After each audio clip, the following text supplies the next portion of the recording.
temps-là, au Sénégal, ne payait pas d'impôts sous Macky Sall. Que même aujourd'hui, c'est la même situation qui continue.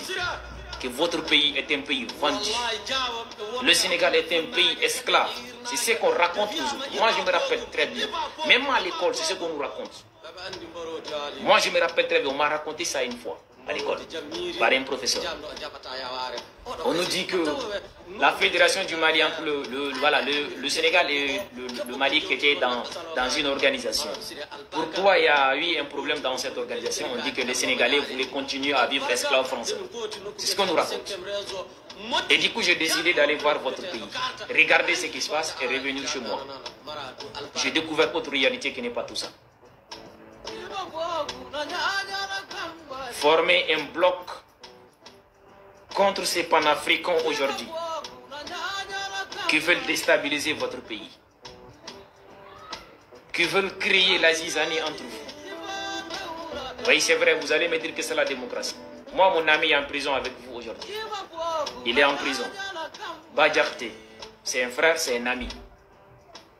Même à lui, c'est ce que je vais lui dire. Macky Sall est parti. Peut-être Macky Sall ne reviendra plus. Macky Sall ne reviendra plus. Il a fait ce qu'il avait à faire. L'homme que je connaissais, qui était Macky Sall, ne fera jamais, au grand jamais, de mal au Sénégal. Et celui qui viendra me dire que Macky Sall a négocié ce projet-là pour que l'État sénégalais soit esclave de notre pays, soit esclave de l'Australie, et que la politique fiscale sous Macky Sall donnait raison à ces panafricains-là, ce n'est pas une réalité, c'est faux, ça n'a jamais existé. Ce n'est pas vrai. Et les autorités actuelles qui sont au Sénégal, les jeunes, retenez très bien que l'État, c'est une continuité. Ne cherchez pas qu'on vous attribue ces gloires-là. Qu'on vous dit aujourd'hui que vous êtes les héros. N'acceptez pas ça. Faites en sorte que vous arrivez à unir tous ces enfants du pays. C'est ce qui est bien pour vous.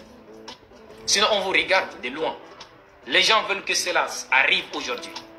Ils veulent que votre pays soit confronté à des problèmes, qu'il y ait coup d'État dans votre pays. C'est ce que les uns et les autres visent avec ce monde panafricain. Il y a un contrat entre vous. Ce sont les humains qui ont fait ça. D'autres réalités peuvent venir là. Vous pouvez demander qu'il y ait un changement dans le contrat. Ça fait quoi? Il faut renégocier. Ce sont des humains qui ont été à la base. C'est un contrat, c'est comme ça. On peut renégocier. S'il y a la possibilité, bien sûr, où est le problème? Mais faire en sorte que, faire croire aux gens que le régime sortant qui a mal fait, c'est vous qui êtes en train de bien faire là. Moi, je ne suis pas dans ça.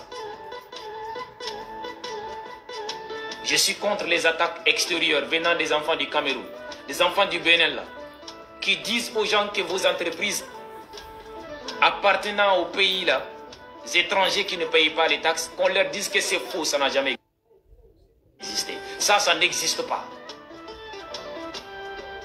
Ces investisseurs-là, ils sont plus réglo que nous. Ces investisseurs-là respectent les lois plus que les pays africains.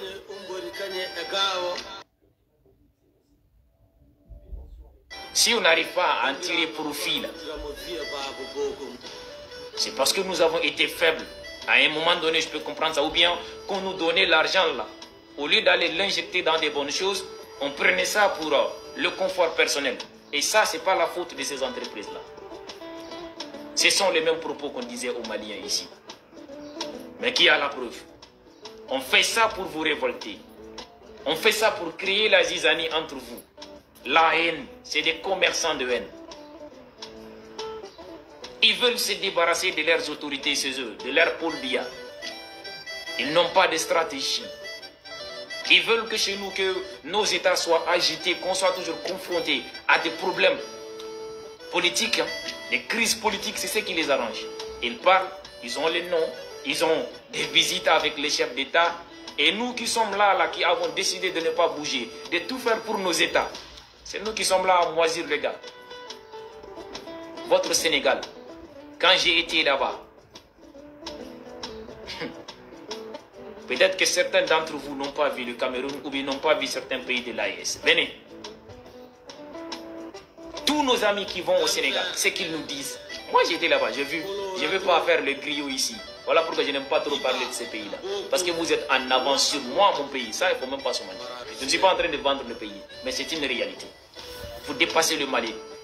Très loin. Et le Burkina, on n'en parle pas. Le Niger, quand même.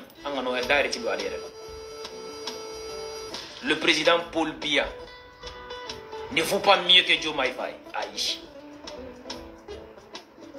Il n'y a pas un président au Sénégal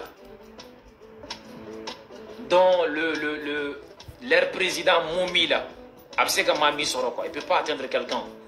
Il ne peut pas rivaliser. On ne peut pas comparer un président sénégalais à Paul Biya. Ça c'est une vérité. Aujourd'hui, déposez ces armes-là et récupérez vos frères. Vous êtes jeunes. Et ce qu'il faut éviter, c'est que nous les jeunes, nous devons éviter. C'est ceux qui tapent à votre porte aujourd'hui. C'est ceux qui sont à votre porte aujourd'hui. Dire que les autres n'ont rien fait. C'est nous qui faisons bien. On ne veut pas écouter les autres. On ne veut pas regarder ces vieillards-là. On veut dire qu'ils ont tout fait. Ils ont mal fait surtout. Ils ont très mal fait.